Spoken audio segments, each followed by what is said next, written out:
ចង់សួរបងប្អូនថាតើតើជាមួយនឹងការព្យាបាលក៏ដូចជាតើតើជាមួយនឹងការទទួលសេវាខាងទីពេទ្យហ្នឹងបងយល់យ៉ាងណាដែរពេលដែលខ្ញុំមកដំបូងក៏យើងថា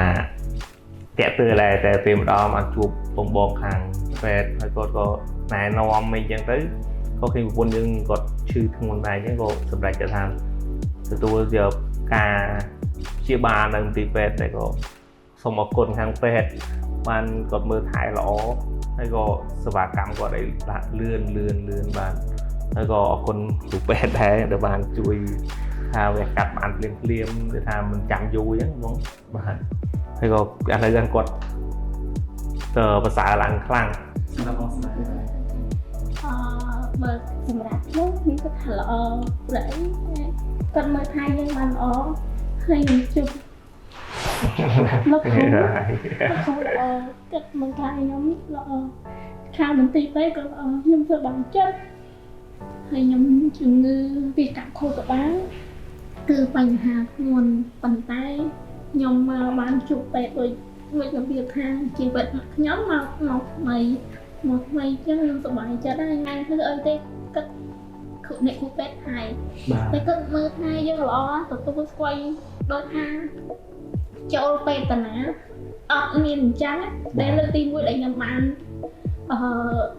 ទឹកចិត្តពីលោកគ្រូពេទ្យអ្នកគ្រូពេទ្យអញ្ចឹងតែខ្ញុំទទួលស្គាល់ថាល្អខ្ញុំពេញចិត្តខ្លាំងខាងទីពេទ្យមើលថែខ្ញុំល្អខ្ញុំពេញចិត្តខ្លាំងមែនគឺថា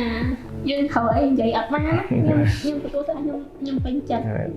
ចូលមកខាងទីពេទ្យនេះ2ដងហើយពីមុនខ្ញុំធ្លាប់កាត់កូនអញ្ចឹងចា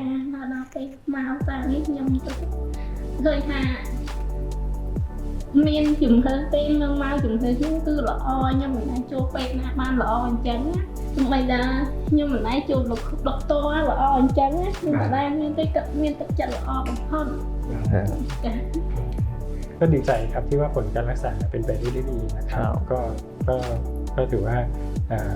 การผลการรักษาที่ทำให้คนไข้ได้ผลดีเนี่ยก็ทำให้หมอมีความสุขไปด้วย